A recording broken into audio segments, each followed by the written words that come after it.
now, as your 2015 Players Champion is on your right, and Hunter Nance, a player who did play in the 2015 Players Championship, is on your left. Both these players 11-3. Winner is playing later this evening.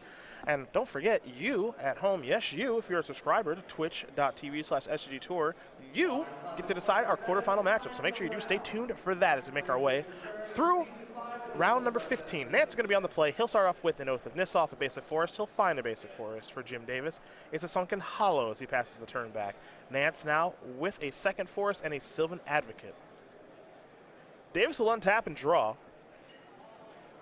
We'll see if he's got some counter magic and removal spells getting ready to rock and roll here. I talked to Davis a little bit during that deck tech, asked about Fatal Push, and he said, I don't really have any ways to revolt it, so I look at it more of as a shock or a disfigure, something of that nature. So it's a clean answer to Sylvan Advocate. Yeah, and he's only playing 2 copies, but one of the easiest ways for this deck to lose, Jim's deck, against a wide range of opponents is just someone goes 1-drop, 2-drop, and he's on the draw, and without a card like Fatal Push in your deck, that can just be the whole game. So it's not the best card on his list, but I think it's a necessary evil.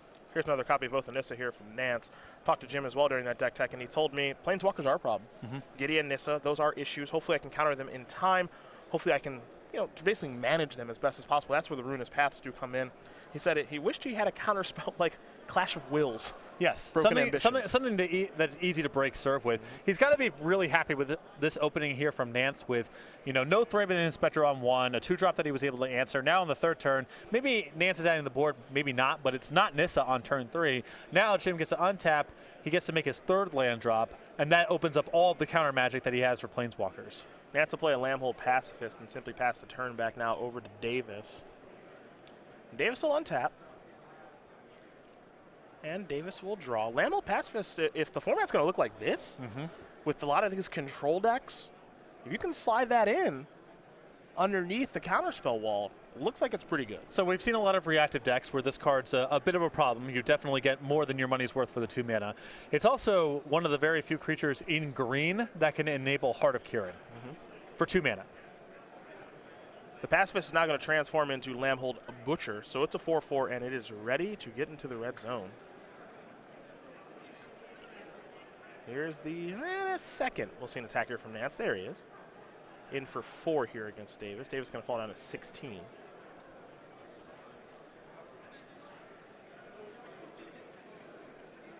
Does Nance have land number 4 and a Gideon? That's the big test, as you mentioned. And if he has it, is he even willing to cast it? He may try to add to the battlefield with other stuff, force Jim to tap out and eventually react, and then sneak the Gideon through. Well, he does have a Gideon, but he's not going to cast it. He's going to play Thraben Inspector instead. Inspector will resolve. Clue on the way. And now Davis will just have to draw a card. He picked up a copy of Negate, and not what the doctor ordered. That right there is a big win for Nance. To be able to add to the board and have Jim burn off his 3rd turn.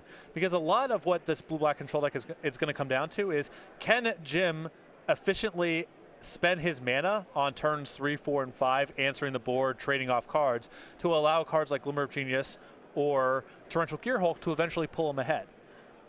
And Jim having to just do nothing on his 3rd turn worth of mana, that's a big win for Hunter. Hunter will sacrifice a clue. He will draw a card.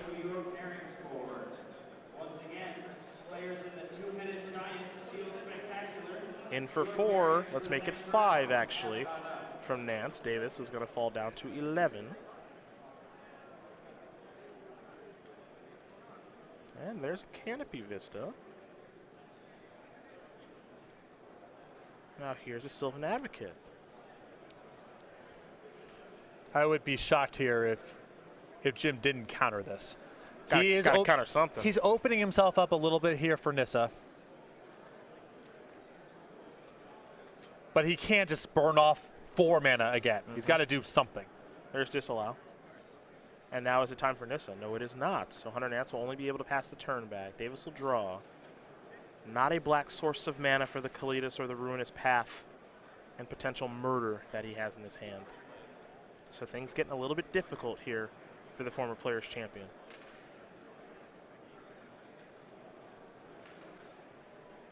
Only 1 copy of Blighted Fen, but a pretty big cost right now. Oh, yeah. He might have to go to Jason Raveler of Secrets and just bounce something here.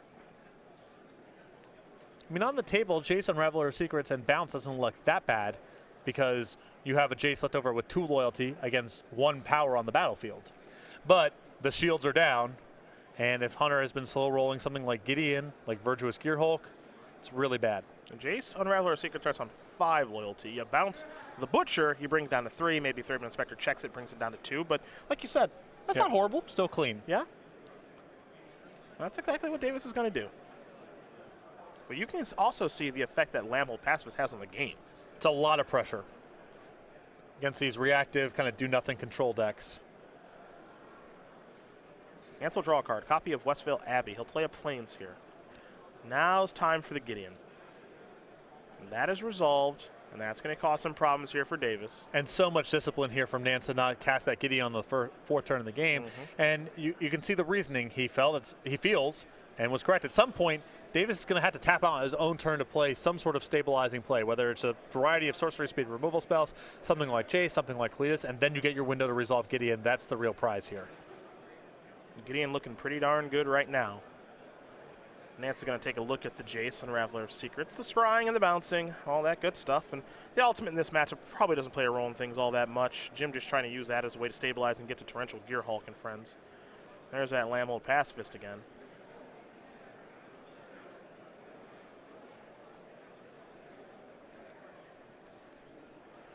And now I think Nance trying to decide, is there really any value in trying to whittle down the Jace with this Raven Inspector, or should I just take my 1 point?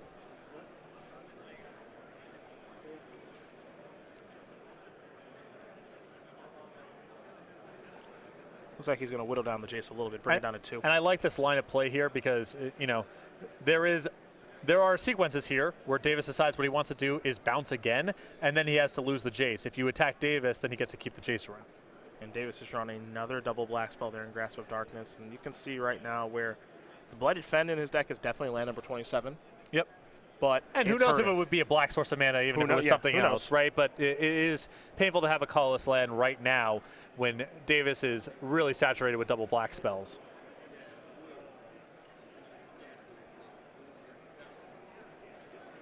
So now if I'm Jim, I almost feel like I have to... It's untap black mana or bust. Yeah. He even has to put Torrential Gearhulk on the bottom at this point. All right, untap black mana. Okay. Sunken Hollow. Now what can he chain together? That's the question. And that's why you see him lean back in his chair a little bit and say, all right, how do I work my way through this? With a flourish. I almost feel like he's forced to go to Ruinous Path. Well, if he's willing to basically give up on the Jace at this point, he could just play Cletus, assume that the Gideon will take down the Jace, and then untap and try to manage things from there. Okay. The issue there is if Hunter has a Stasis Snare, that's the end of the game. Maybe you have to hope he doesn't have a Stasis Snare? Well, the hope here, now you have the negate in hand on Davis's side that can protect you from a Planeswalker or Stasis Snare on the follow-up. And right now, Nance's board is not great against a Cletus next turn. Well, also, Jim actually has a copy of Essence Extraction in his hand. So if we see something like running black sources from Jim, he's doing pretty good. Yeah. Nance has Westvale Abbey. No spell to play, though. So maybe Hunter Nance is almost out of gas. Well, the problem here is that Jim's deck does not answer Ormondal all that well. No. We saw struggles with that earlier in the tournament. Especially with his Jace in the graveyard? Right. Yeah. That's his, like, kind of his one backdoor way of answering it in the first game. Well, there is the old Blighted Fen. That's a lot of work. There is old Blighted Fen. Yeah. Nance can't go to it straight away. He needs a little bit of a cushion here. And it's possible Blighted Fen will keep him off of doing it unless it's just lethal. With the transformation on the stack, Essence Extraction is going to take care of the Lambhold Pacifist, so that's dead.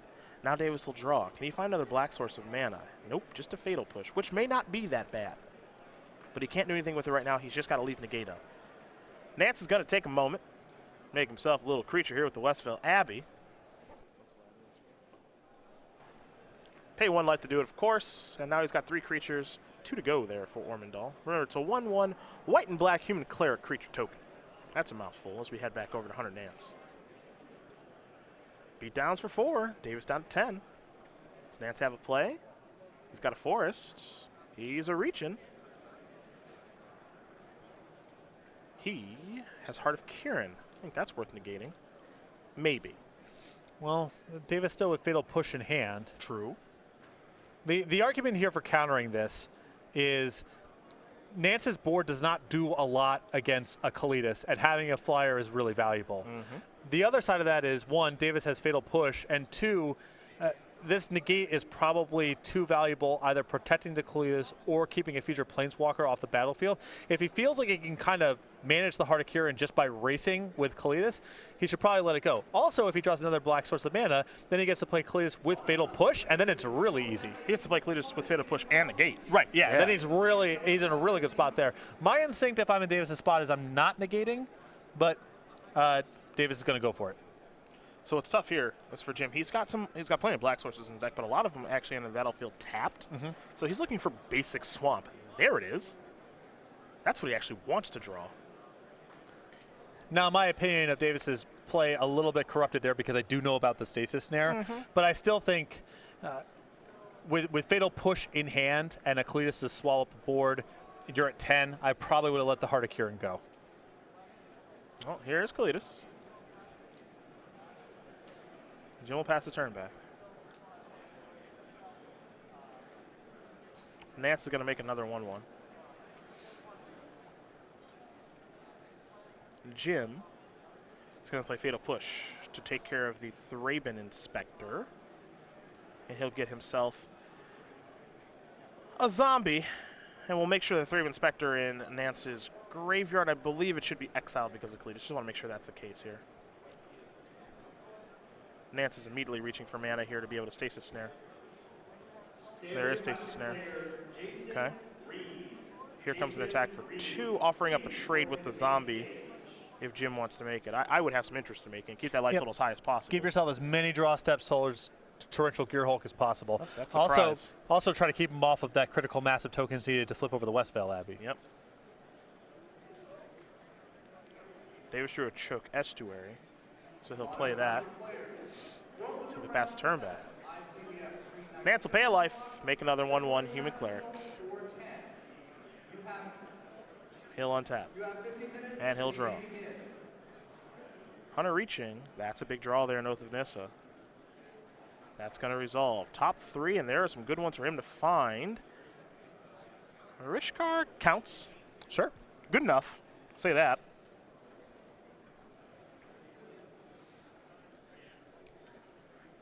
It's a lot of stats distributed well. But whenever you're playing against Black Control, you know how it is. Yep. All this mana available. You run into a Torrential Gearhulk, could be horrible news. But you're also potentially running into Torrential Gearhulk if you give him time. Yep. So, you know, really, what's one more token dead in the scheme of things? Got to try to attack here. Jim's going to use the old Blighted Fen. Well, down goes a Cleric. Jim's going to fall down to 8. So the upside here is that, you know, it protects his life total. It potentially gives him an extra draw step to try to find Ormondal. The problem that I have with using the Blighted Fen there is now the coast is clear to go to Ormondal if the game slows down. Yep. Before, it's not just an issue of Hunter needs a creature +1 to be able to flip Ormondal. He has to play around potential removal spells in Jim's hand as well. So it takes a lot of cushion for him to feel safe going to Ormondal unless he's willing to risk it. Now, even if things slow down, even if Jim, let's say, finds Torrential Gearhulk the next turn, Hunter can pretty confidently just go to Ormondal and win the game that way. Well, Jim is getting into this territory now where he's got to find Glimmer of Genius, I think. I still think that Gearhulk is good, but I think it starts with Glimmer of Genius into Gearhulk so that you can start doing that a bunch and everything. I think that's where we are. Here's Horribly Awry to take care of Ishkar. Here's an attack for 3. David's going to fall down to 5.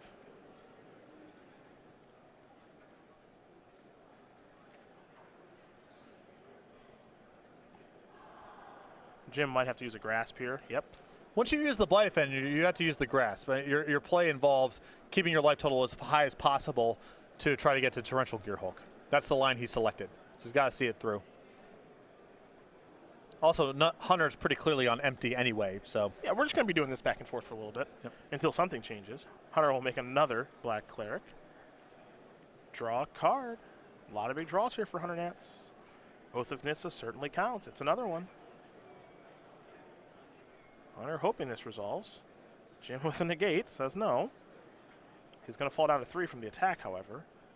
Yep, cannot allow Nance to oath into a creature and have negate in your hand. Davis, Island, nope. All set here. Hunter Nance going to win game number 1 here over Jim Davis. Green-white tokens up a game here with blue-black control, and it kind of hinges. Don't want to put it all on the negate on the Heart of Kieran, but it kind of hinges on that, because if he had Cletus that game, probably wins. Well, it's very different. I mean, he's facing Heart of Kieran against a Cletus, so he's down in the air. It looked especially bad because he drew untapped black, so he would have had Fatal Push plus Cletus plus negate the following turn. Again, it's hard to say how much of my opinion is sculpted by the fact that I saw Nance's hand, but I think even just the damage race on the table was probably not worth a negate there, and the Cletus getting hit by Stasis Snare was ultimately the determining play. Well, we're going to take a look at the sideboards here, and we will start with Jim Davis, who has 3 Dispel, 2 Kalidas, Trader of Get, 2 Ceremonious Rejection, 2 Fatal Push, 2 Deadweight, a Ruinous Path, the Sphinx of the Final Word, a Negate, and a Blighted Cataract. I like the additional copies of Kalidas, tell you that much. Yeah, I think that's the game plan here is manage the Planeswalkers and use Kalidas basically to lock everything else up. I would expect the additional copies of Fatal Push and Ruinous Path to come in here as well. Probably extra Negate too, since Jim really is focused on stopping Planeswalkers. For Hunter, he's got 2 Sram's Expertise, 2 Ajani Unyielding, 2 Blessed Alliance, 2 Natural State, a Lambhold Pacifist, a Thalia Heretic Cathar, a Fumigated Quarantine Field, a Stasis Snare, Fragmentize, and a Heroic Intervention. The 2 copies of Ajani, just more Planeswalkers and more late-game staying power. I could see bringing in the extra copy of Lambhold Pacifist. He's got some dead cards in the matchup or close to it, so he's got some wiggle room here. I would also bring in the extra copy of Stasis Snare as the fight over Cletus, and to a lesser degree, a Torrential Gearhulk is really important.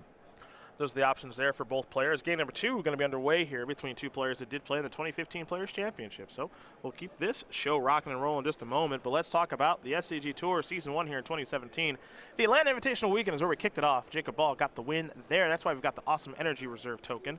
We're going to work our way towards a champion here over the next handful of hours. And then next weekend, we go to Richmond. Yep, Richmond, and then the regional championships, which is Modern. You can go to go.starcitygames.com/regionals, find the regional championship closest to you. Then Team Constructed in Baltimore, Modern back-to-back in Indianapolis and Dallas, then Legacy in Worcester, Massachusetts, April 8th and 9th.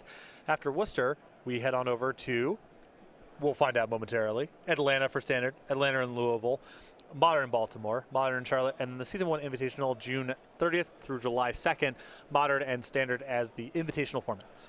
We'll take a look at the exclusive playmats that are available for Standard. Go ahead, laugh it up, Patrick. Keep it together. I'm trying. Keep it together. It's still so good. Smuggler's Copter. It just sticks to my ribs every time I see it. So good. More proof that Star City Games and Wizards of the Coast are in cahoots. Yeah. They're in cahoots. Look at these conspiracies.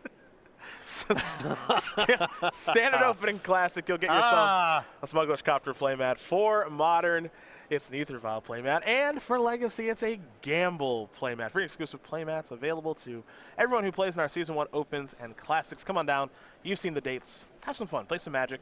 Take advantage of the opportunity here on the SCG Tour as we get ready to learn a little bit more about Hunter Nance, number 31 on our SCG Tour rankings right now. 23-year-old from Raleigh, North Carolina with 4 open top 8s. Played in our 2015 Players Championship. He's a big fan of computer science as he attends NC State. Only non-Magic related activities are video games, which I can approve of. And, well, you love cats. I do love cats. So, I don't know if you're obsessed with cats, but I can't remember the cat you were living with a couple of years ago. Well, there's been a number of cats. Yeah? They're Sergeant Whiskers. That's the one. Thank you.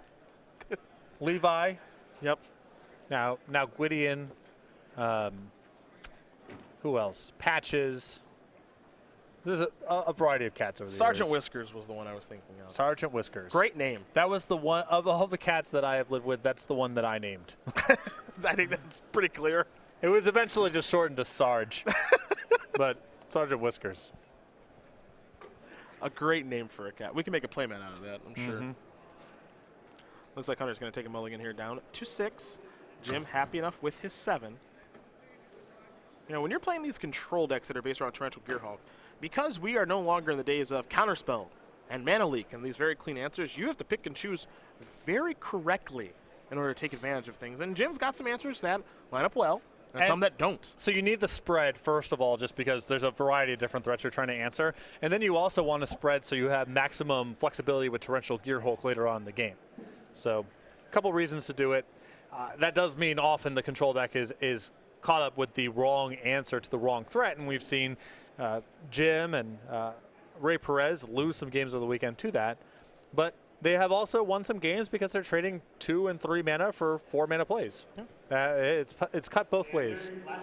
Looks like Nance is going to go down to 5. So not a great start here for Hunter. See if he can find a hand that he's happy with. Well, while he does shuffle, we'll learn a little bit more about Jim Davis, the 2015 Players Champion, a 32-year-old from Long Island, New York. Team captain of Team Metagame Gurus. Just got a deck tech done with him. So again, we'll have that for you guys. Maybe at the end of this round, we'll find out. But 11 open top 8s for Jim. Could be number 12 here. 2 open wins, 3 invitational top 8s as well, most notably and most recently in Atlanta at the end of last year. A DJ, a big fan of hockey, and one hell of a Magic player. Now, one thing to mention about Jim, last year during Season 3, the final 3 opens, he lost all of them playing for top 8. Mm-hmm.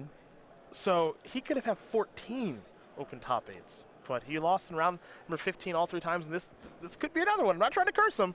Just saying, round 15's closing time. He's had some difficulty. See, a Fortified Village revealing a Canopy Vista. Oath of Nissa brings along a Virtuous Gearhulk as we go over to Davis with a Swamp. Nance will draw. Picked up another Gearhulk. Pretty expensive hand here for Hunter so far. Also has a copy of Quarantine Field.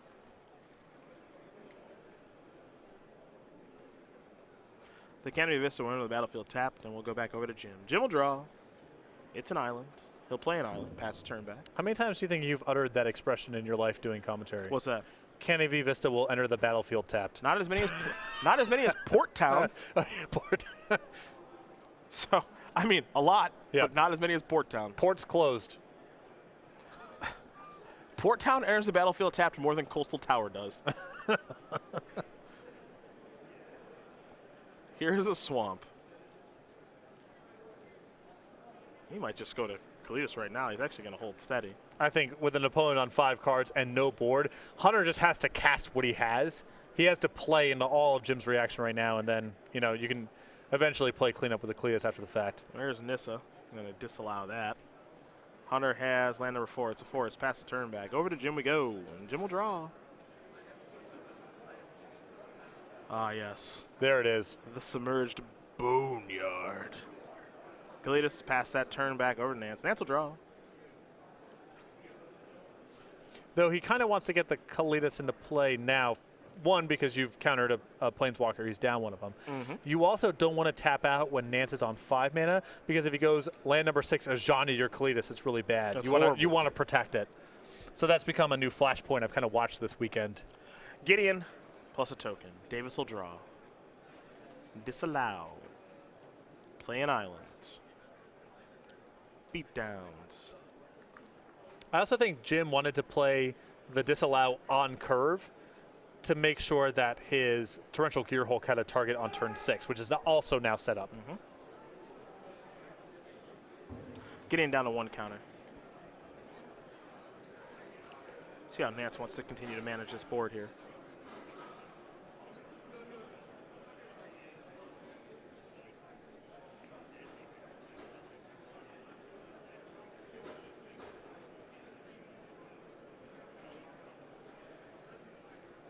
I mean, this is not where you want to be, right?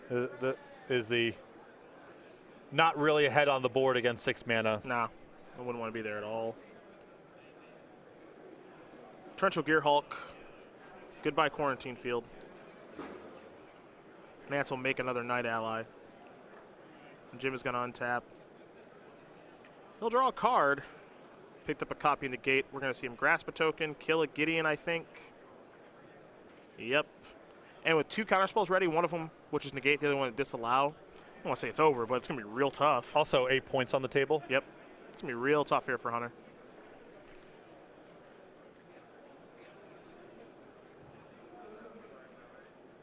And what's interesting about this is, you know, Hunter is likely to lose this game with spells in his hand. Mm-hmm. It's not so much that he mulliganed to 5. That obviously matters a lot.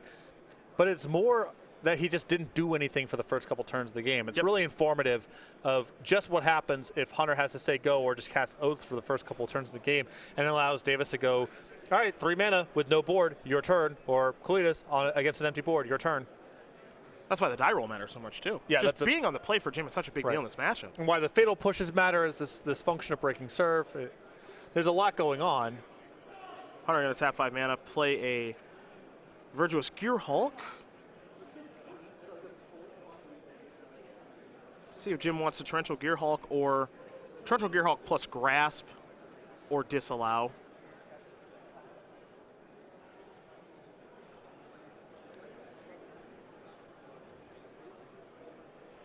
So what I think's happened here is Virtuous Gear Hulk's going to resolve, and now Hunter's trying to figure out how he wants to spread the counters, and then Jim Torrential Gear Hulk's Grasp to kill whatever's going to be bigger. I think he just kills the Gear Hulk to get a zombie out of the deal. Also fine. Yeah, 2 and 2. There's Torrential Gear Hulk. Grasp there. Get a zombie. And now there's a 4/4 Knight ally. yeah. And now this knight basically just has to chump block. Yep. And Jim's leftover is cancel. So going to game 3 here in a moment. Everybody in the club.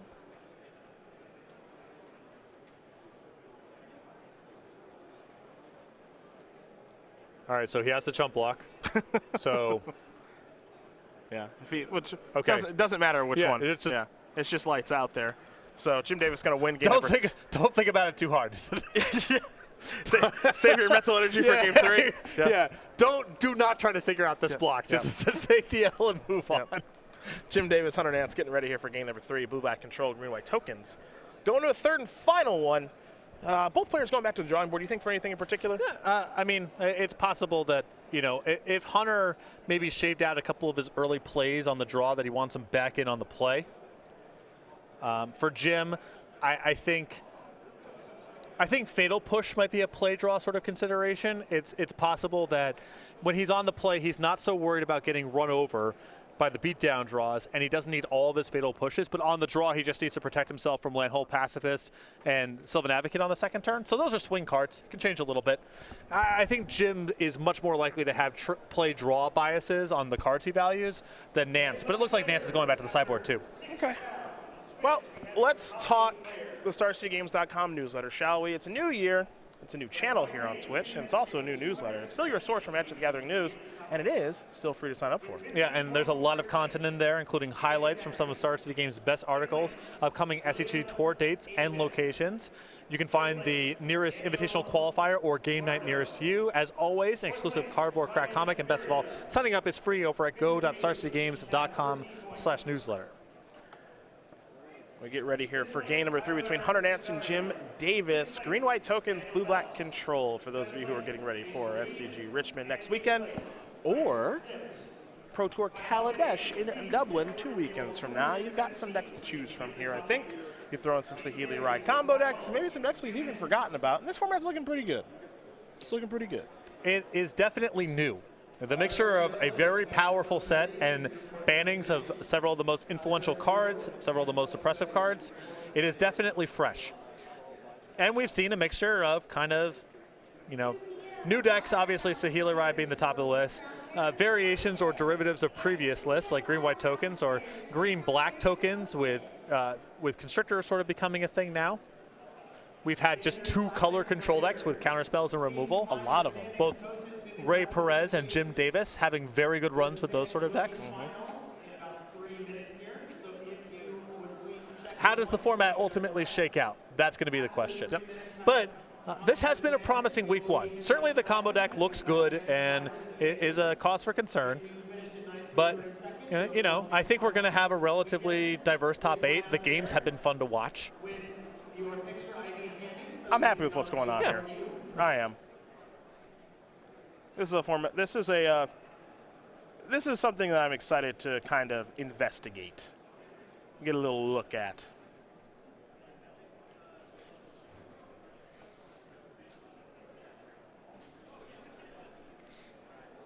Both these players are going to take a look at their openers here.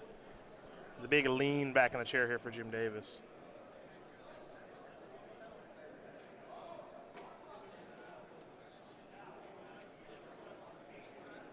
We'll see if he can find a hand that he's happy with. Well, Jim has to be pretty selective on the draw, because that's a spot where his hands just have a fail rate against Nance curving out. He's got to hope that Hunter doesn't have a ton of planeswalkers. You mentioned it, and we saw it in game number 1. Gideon is a real issue. Well, I think there's basically 2 issues. There's Hunter going 1, 2, 3, just curving out, and then there's Hunter gets a little bit ahead, forces Davis to tap out on his own turn or tap out inside of combat to manage things, and Nance gets to land a planeswalker. Davis going to go down to 6 cards.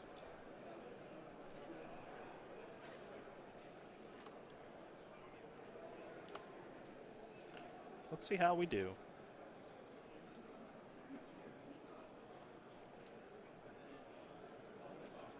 He's going to keep Scry to the top. Game 3, these players playing for top 8. Fortified Village, revealing Canopy Vista, Oath of Nissa. 1, 2, 3. Nance will take a look at his opening hand and figure out what he wants to take. He'll go with a really, really good Magic card. And now a lot of the game is going to be warped around the fact that both players know that Nance has a Gideon in his hand. And now there's a lot more opportunity for bluffing on both sides of the table. That's a lot of public information to have. Does Davis have the Fatal Push here? He does not. He'll draw a card. He's drawn Fatal Push.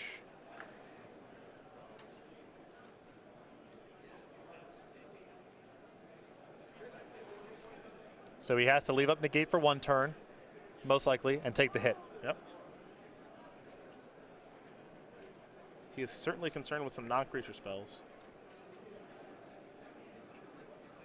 Pacifist in. Davis will take 4. It's actually a Butcher, excuse me. Follow-up is a Pacifist. Davis, no counterspell. Canopy Vista enters the battlefield tapped. And push. So I'm not sure I like the push in this spot unless Davis is going to cast a spell on his own turn. Because he could untap, play a land, and say and push on his own turn. That prevents the other pacifist from flipping. Because he's cast a spell, and he has negate to check a planeswalker. I think it depends on what lands he has and what lands he draws. So he had untapped land number 3. He could have played it and kept up negate. The other side of this now is that he got to play the Submerged Boneyard that he drew, which is a little bit of efficiency. But I think there was an argument there for just drawing and casting the Fatal Push on your own turn. There's negate on the Gideon. Pretty important there for Davis. Davis will draw. Picked up a Swamp. Because that pacifist wouldn't have been able to attack this turn. Yep. There's a lot of implications. It's a complicated scenario. There's a lot of things to weigh. But I think Davis might have just sort of instinctually just cast the Fatal Push because, it's the end of your turn. I cast an instant. Yep. And I think there might have been value in playing it on his own turn. Here's him back for 4 more from the Butcher. And Davis going to fall down to 8.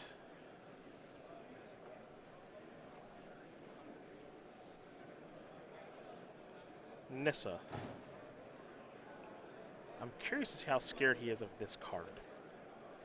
Because right now Jim has Glimmer. He's got Disallow. He's got Ruinous Path, and he's got an Island. And this would be a really good turn to be able to Glimmer. Be able to find some things to turn this game around. I would be concerned about not being able to cast the voice. It's very close. I can see letting it go. But since he has to answer 2 things on the battlefield now, that tilts me a little bit more towards just using the counterspell. It's also possible that Nance is on empty. Oh, there's a Grasp of Darkness, and that's pretty helpful. So Jim will take a Grasp and a Disallow. He needs 1 more black mana to be able to play Grasp plus. The Ruinous Path of the draw. We've seen this now a couple times. Davis's mana is a little on the sketchy side for a 2-color deck. Not because it's hard for him to necessarily cast his spells, but because he often gets into spots where it's hard for him to cast the 2 spells in the same turn that he wants to cast. Because he's double blue and double black the whole way through. Yep. Nance will draw a card.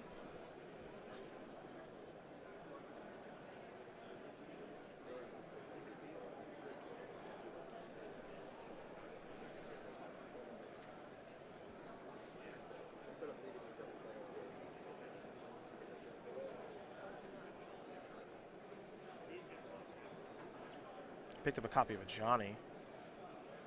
Let's see where he's going to start. Sylvan Advocate. Huh. I think Jim just has to use Counterspell Grasp this turn just as a consideration for volume of mana and colored mana situation. I think he just has to counter this and grasp something else. It almost doesn't matter what spell Nance casts. Yeah, I think you're right. If Nance has, like land plus Gideon, I was going to lose this game anyway. Right, yeah. He can't just let this resolve and then not cast the counterspell this turn. It's got to happen. Heart of Kieran, that's not the end of the world. With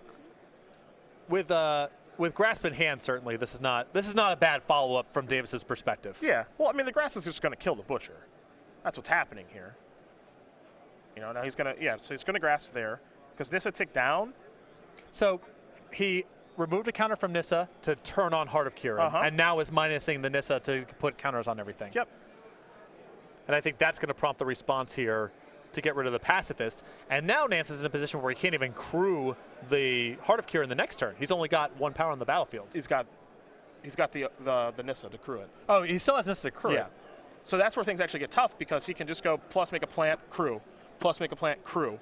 Yep. And that's a 5/5 Heart of Kieran. So that makes things a little bit difficult. Now, as Jim quickly untaps, land 6 is very important here. And it entering the battlefield untapped is very important. Choked Estuary is not it. And the reason this is important because he can just go Ruinous Path on Nissa. He's 3 across the board on his hand right now.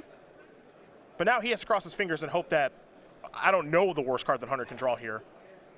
That untapped basic is not good news, that's for sure. Yep. Because now Hunter gets to push up the Ajani.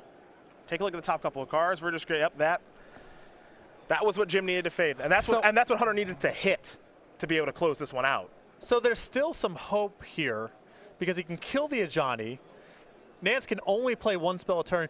It is still possible for Virtuous Gearhulk to get this game flipped around, and that's what the draw step was. I think now with Davis at 1, it might be too hard. He's got Torrential. Yeah, if he had 2 life, if the plant wasn't lethal, I think he would have a chance to get this flipped. Oh, I think this might be doable, right? Oh, he has Torrential Gearhulk plus he has Fatal Push. The problem is that to cast the Torrential Gearhulk and get back Fatal Push, he has to allow Ajani to activate again and for Nance to resolve either Gideon or Torrential Gearhulk. It's horrible news. It's a lot. Yeah, it's bad. Everything is a lot. It's bad.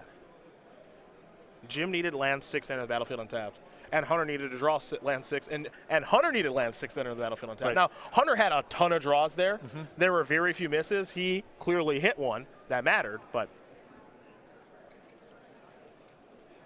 yeah, any untapped land was good, and anything that gave him enough crew to turn on Heart of Kieran would be good. Gideon, Nissa also would the have counted. Planeswalkers work. Yeah. He's drawing to. The misses are like Fortified Village. That's about it. Yeah. The misses are very Stasis Snare. Yeah, Creature Removal or Fortified Village are really the only misses in that spot. Yeah, there's a bevy of hits. Oath of Nissa. I guess that probably yields something to crew up. Yeah. But it's almost his whole deck is good in that spot. There's Gideon. I don't think Jim can fight over this. He just has to let this go. Well, if he plays Gearhulk and counters, then he's dead on the table. So he's just got to pass and hope that there's a mistake for Hunter to make. Hunter's going to turn on the Heart of Kieran. Now he'll attack. So Jim's going to get to Torrential Gearhulk. He'll get to push the Heart of Kieran, and he'll get to block the token. Now, again, it is worth mentioning. Ajani hasn't been used yet, and when Ajani kills Torrential Gearhulk, assuming it does, Jim gains life. Right. So we can't forget that because that actually matters. The problem is that he's facing down both Ajani and Gideon. No, I mean, it's horrible But news. he's still not quite out of it. Yeah. I mean, if he rips off another Ruinous Path here, the board's pretty clean. I guess Virtuous Cure kills him. Forgot about that. That's still in the hand. That's still a card. It might just be too much.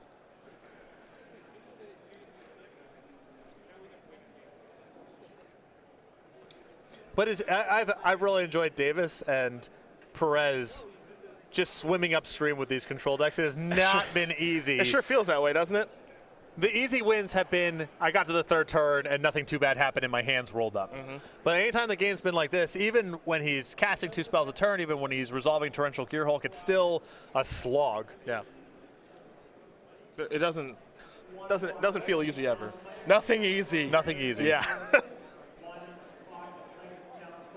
Ruinous Path is going to go after Gideon. Okay.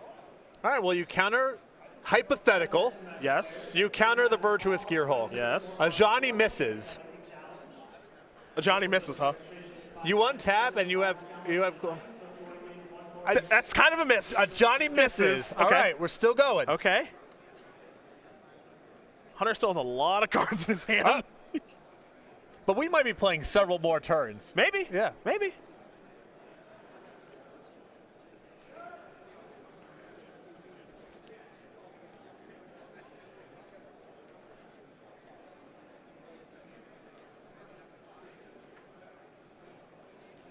Let's see if Jim Davis can wiggle his way out of this. Hunter Nance is in a pretty good spot, but you know what I like here, it's subtle, but Hunter just sitting here and thinking the turn through a lot. Yeah. Which he should do. Here's Lambhold Pacifist.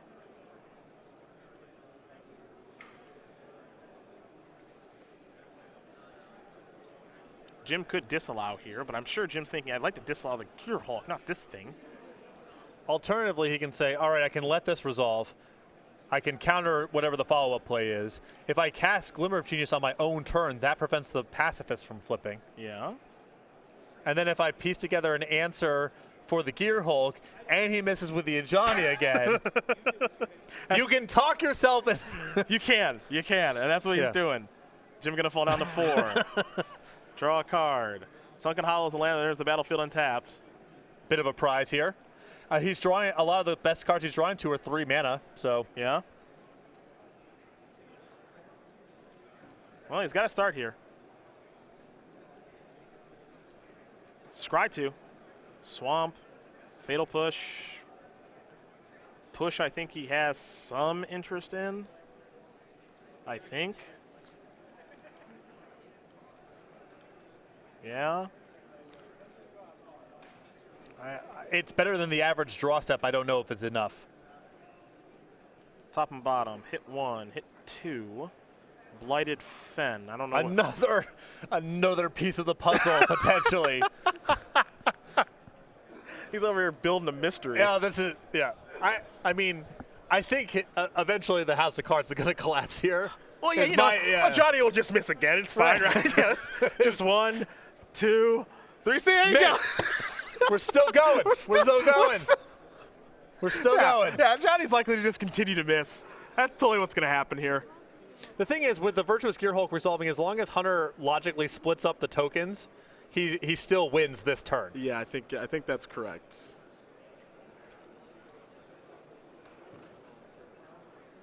Gearhulk. He has to find some way to split the tokens in a way that Fatal Push is not enough. It's pretty tough to screw up. Maybe, I don't know. As long as he makes both of his creatures 4 power, he's good. Yep. But you can, you don't know. You don't know. All you can do you just play. All you can do is just play. Yep.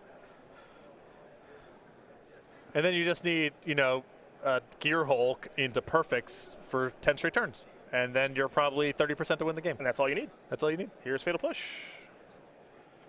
Kill that. Put a counter on this. And he's dead. Hunter Nance is going to win this match here over Jim Davis. 2-1. Green-white tokens will defeat blue-black control. It was an entertaining one to see Jim try to climb upstream there. But number 31 on our SCG Tour ranking.